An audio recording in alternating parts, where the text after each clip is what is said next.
কোয়াব নির্বাচনে ভোট দিতে এসে হতাশার কথা জানালেন জাতীয় দলের ক্রিকেটার নুরুল হাসান সোহান। নিজ জেলা খুলনায় 5 বছর কোনো খেলা না হয় আক্ষেপ জানালেন এই উইকেট কিপার ব্যাটার। এদিকে বিসিবি নির্বাচনে নারী কাউন্সিলরশিপ দেওয়ার দাবি জানিয়েছেন কোয়াবের একমাত্র নারী প্রতিনিধি Rumana Ahmed. Cricketers welfare association of Bangladesh, সংক্ষেপে কোয়াব নামে পরিচিত এই সংগঠন ক্রিকেটারদের অধিকার আদায় ও কল্যাণে রাখে গুরুত্বপূর্ণ ভূমিকা।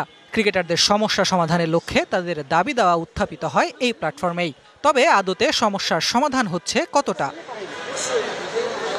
কোয়াবের কার্যনির্বাহী কমিটির নির্বাচনের দিনে হতাশার কথা জানালেন জাতীয় দলের wicket keeper batter Nurul Hasan Sohan. শুধু জাতীয় দল কেন্দ্রিক চিন্তাভাবনা থেকে বেরিয়ে আসার আহ্বান এই ক্রিকেটারের।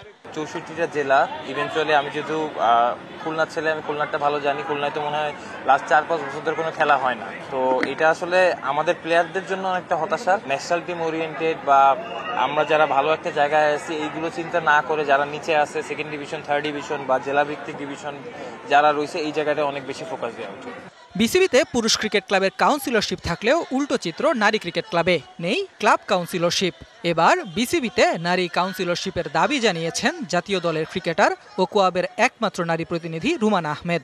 এটা তো অবশ্যই 100% আমরা এটা চাই। লাস্ট ইয়ার থেকে এটাকে আরো বেশি অবজার্ভ করতে পেরেছি যে মেয়েদের টিম আসলে দিন দিন ভ্যালুটা কমে আসছে। কেউ ওইভাবে টিম করতে চাচ্ছে না বিকজ অফ আমাদের কোনো কাউন্সিলরশিপ নাই। যদি সবগুলো টিমকে নাও দিতে পারে, অ্যাটলিস্ট 5টা-6টা যে কটাই পারুক কাউন্সিলরশিপ দিলে আমাদের ওমেন্স টিমটা আরো স্ট্রং হবে। ক্রিকেটারদের সংগঠন কোয়াব থেকেই ক্রিকেটারদের সমস্যার কথা উঠে আসে। বছরখানেক ধরে সংগঠনটির কার্যক্রম খুব একটা গতি পায়নি। এবার এই সংগঠনে প্রাণ ফিরবে এমনটাই প্রত্যাশা ক্রিকেটারদের। Ahmed Nahid, DBC news, Dhaka.